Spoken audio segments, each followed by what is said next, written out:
Hello, welcome to Profitable by Design. I'm Sophia, your host, and today's special guest is Helyette. She's a gender intelligence coach from France, specializing in prenatal and preconception work, helping people to be aware of whatever is unconscious and bring it into consciousness to create a life that they want to have by design. When is our design actually start? When is the Yeah. creation of our design actually start? The soul is going to come into a body, but this body is going to be shaped with the history of the dad and the history of the mom. For the mom, the memories and the impact is on 3 generations. The dad is going to give something, whether he worked on himself in preconception, what he prepared in his body to give to the kid, and the mom is going to share whatever is in her thoughts, in her mind, in her feelings during the pregnancy is going to be impregnated on the baby. And I remember you telling me, like, the man has to take care of himself, right?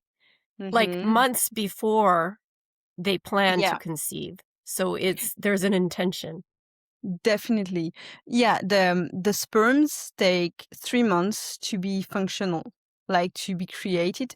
It takes 3 months. So the man has to work, innerly speaking, on his thoughts, what he wants to give to the kid, with his inner patterns and everything, with nutrition also, with his Mm. environment, with everything that is around.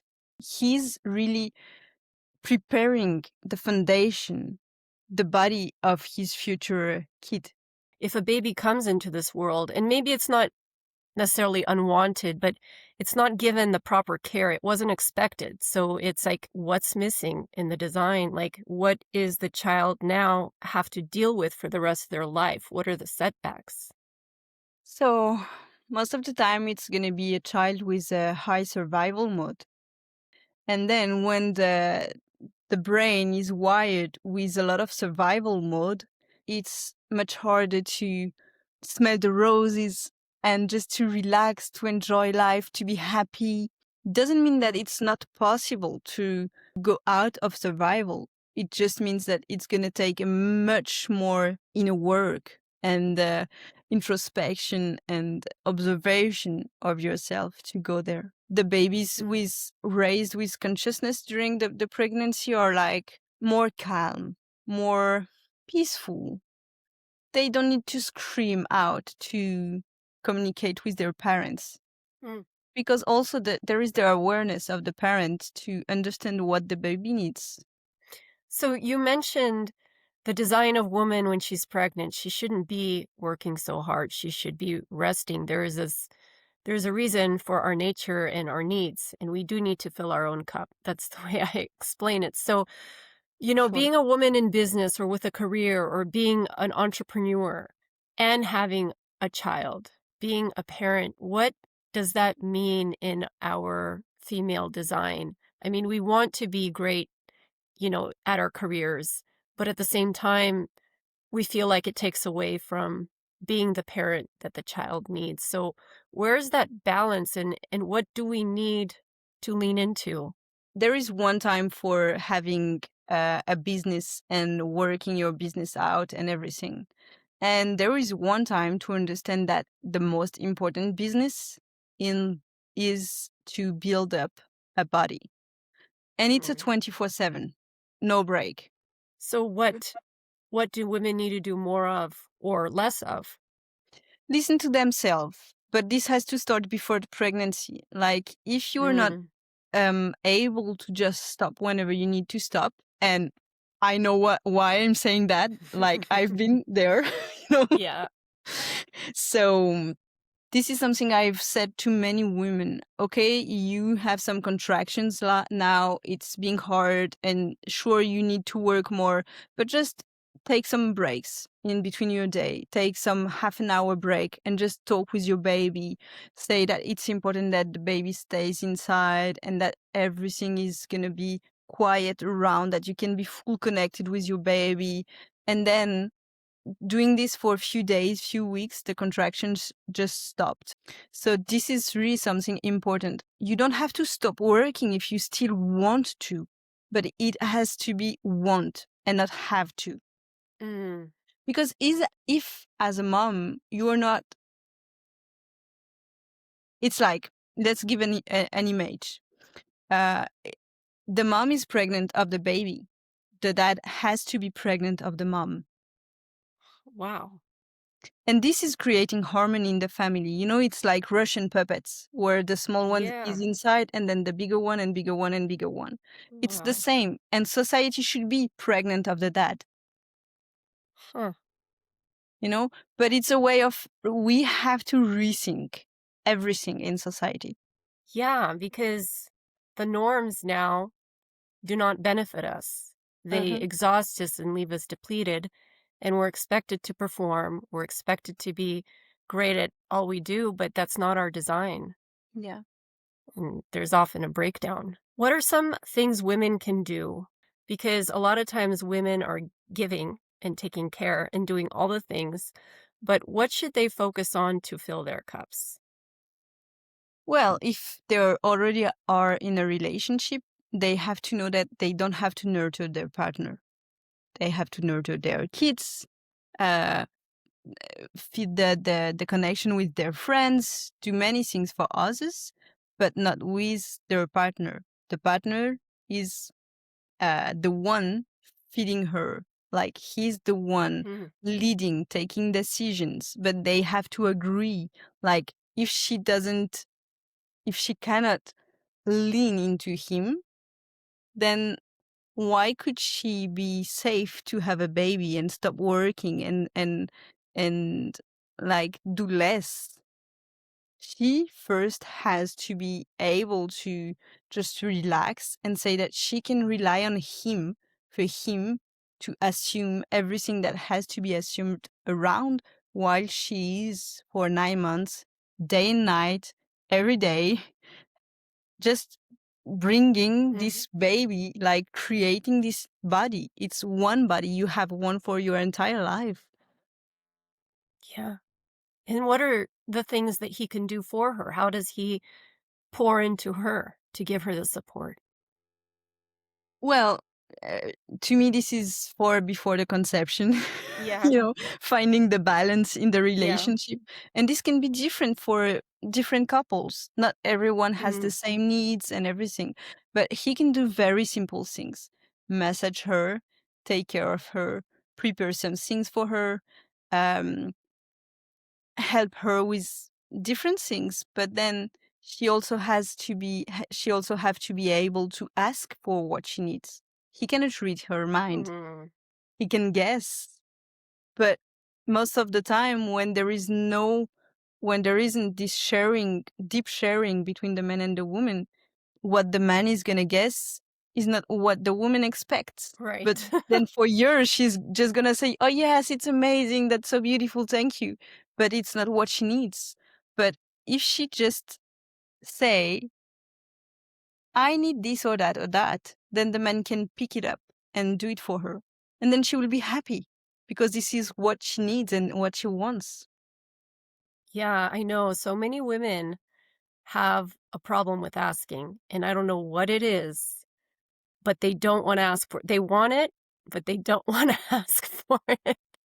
And so there's that constant tension. So the man fills the woman during pregnancy. What's gonna fill the man up?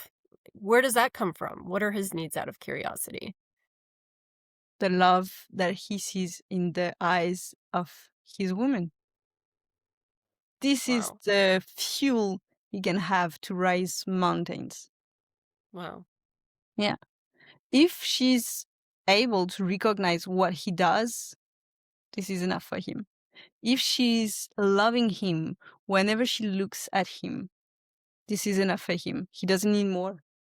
Would you say that that comes easy, or is that even intuitive? Or do many women miss this part? Many women miss this part. I think for different reasons. First reason is that we are in a completely different way of dealing with relationship now. Like Mm, 3, 4 generations from now, we were just living with the entire family in one house. So it was many women, so the needs were different. We have this kind of intuition between women, knowing that the other one is going to need this, you know? mm. Yeah. The thing is that today we are expecting our partner, which a male partner, to understand that, Mm. but it's not possible. So it's a complete new learning process of being in a relationship. Yeah. And not as natural as having that support from the bigger family. Yeah.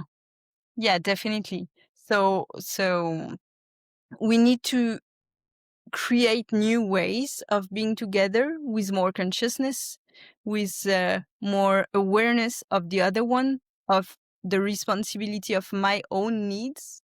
Then I'm responsible of my happiness first. Mm, My partner is responsible of his happiness. And then we both can share from happy places what we want to create together, looking in the same direction, not facing each other and just looking like this, you know? So we are just walking the one by the side to the other, watching in the same direction and moving side by side. So it's mm, not the same way of being in a relationship from the moment you bring consciousness in it. mm. And you have a daughter of your own. Would you like to share any of your insight with your experience raising her or your experience bringing her into the world? Well, she is my best educator. Oh, yeah. Of course. She taught Yeah, you a lot. yeah, she taught me a lot. Like being the main mirror of all the things I didn't want see on myself before. So you're So saying yeah, she's a mirror yeah, of you.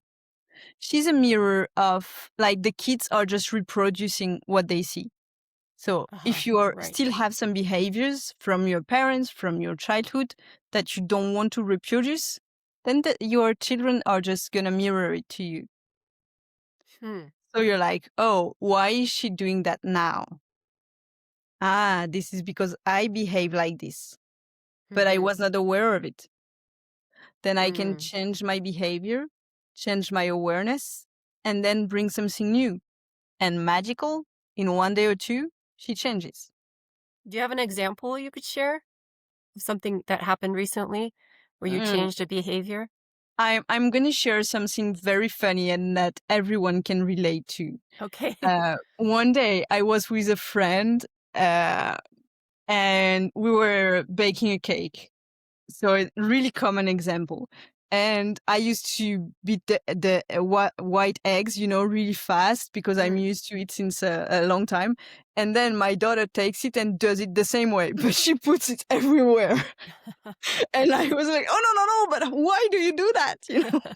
And then my friend just watched at me and said, she just does the exact same gestures as you did. Wow. I was like, okay. Then I just calmed down and said, okay, let's do it together. And, just showing another way of doing things, Uh, not, it's like in coaching, you have the comfort zone and then you grow and mhm. then you can arrive to the overwhelming zone. So it's like, how does the kid try to have the perfect gestures without even starting to have the first one?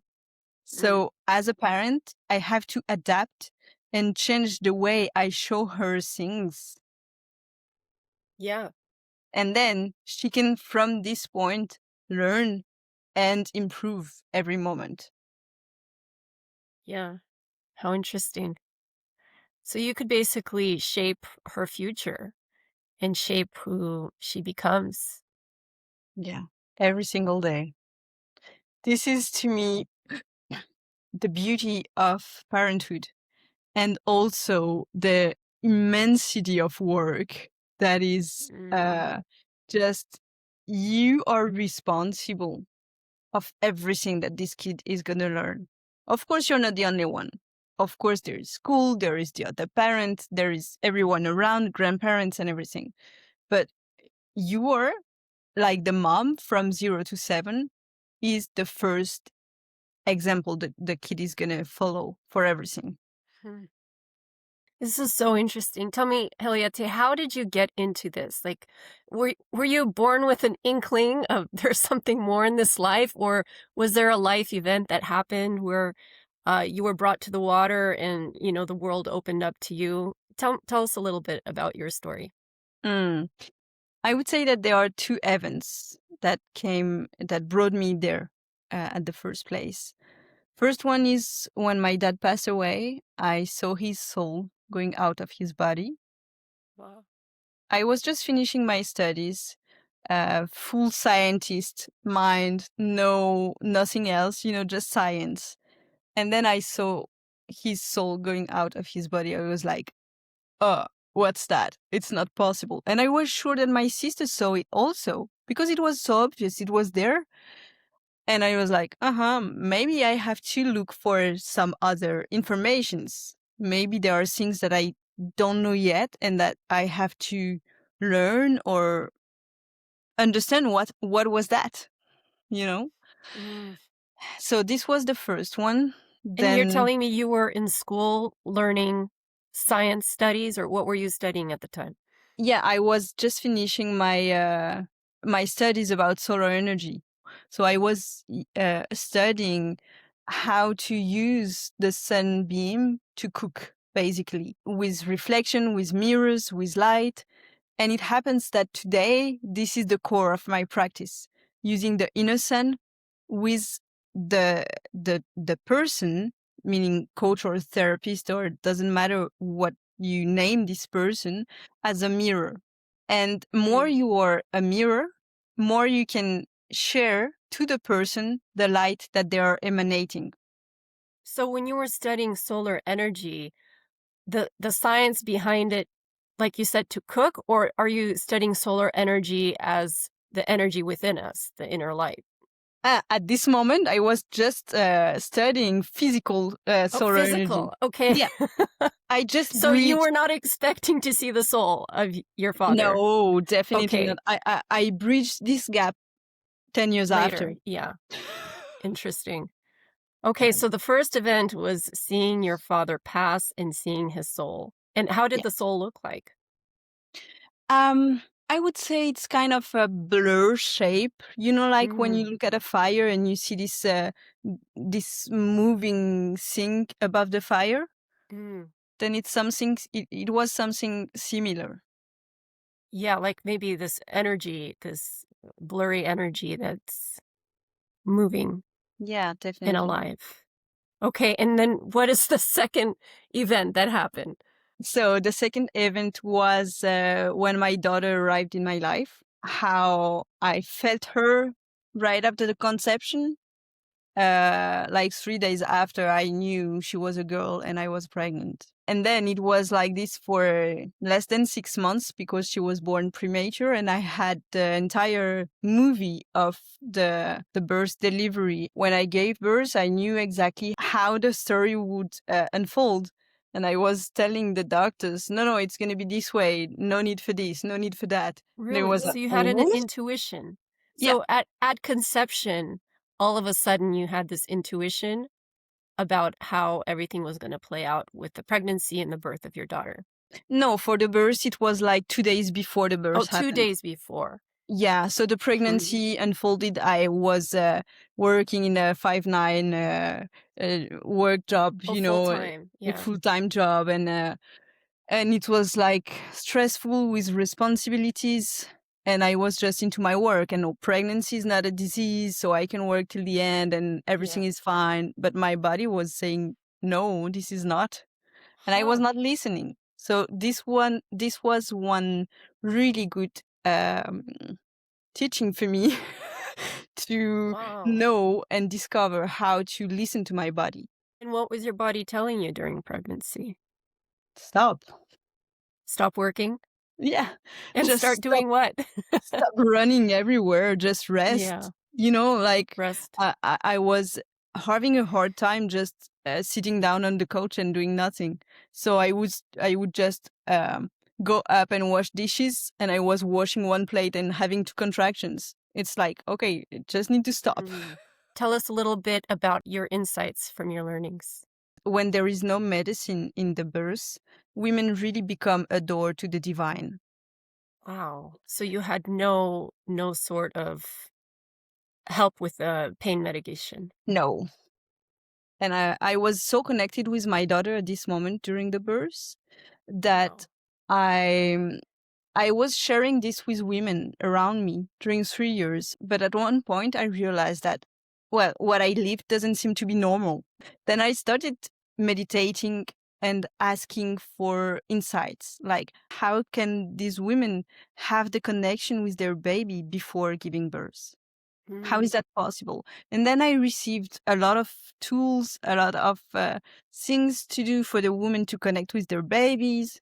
So I started helping them since the beginning of the pregnancy, understanding the deep connection they can have and build with the baby, with the soul. So it's two different connection. There is one with the soul, that the soul is going to enter the body later, and one with the body, which is like when the mom is going through something hard or difficult, she can just relax and talk to the baby and explain to the baby, to the cells, and just sharing with the baby, well, I had this hard time. It's just about this and that, but there is no threat around. Everything is mm, fine. You're safe here. And then the brain of the baby is going to be wired saying, okay, mommy has some hard time, but I'm safe. mm. Then the brain is wired in a way that I'm safe. I can just grow when I'm in a beautiful environment inside of my Wow. mom belly and everything is fine. So just sharing with all the pregnant mom, it's okay to go through hard times. All of us really go through hard times during pregnancy, like it's 9 months. So of course you have her ups and downs, but more the moms can be preserved like in a beautiful environment with beauty, with music, with delightful things, and just tell their babies that the world is beautiful. We are creating a new environment for babies to be born with the knowledge that this beauty is there. Any last thoughts? Wherever you are at, wherever you are starting from, it's fine. Like the first step is the better one you will ever take for yourself. Doesn't matter your story, doesn't matter what you've been through. You have a beautiful and shining light inside of yourself. You are this pure and divine essence that just awaits to shine and to bring whatever you have to bring your own magic to the world. So just take this first step for yourself and shine. And the first step, what does that look like? Okay, this first step can have many ways. Just listening for the signs you have on your own path can be one person you meet, one person you hear, can be just one step of observing yourself, can be something more like taking coaching or therapy or anything bigger. But the first step might be an inner choice to do something for your own life. Thank you so much for joining us today, Helyette. Thank you, Sophia, for having me. It was a pleasure to be there.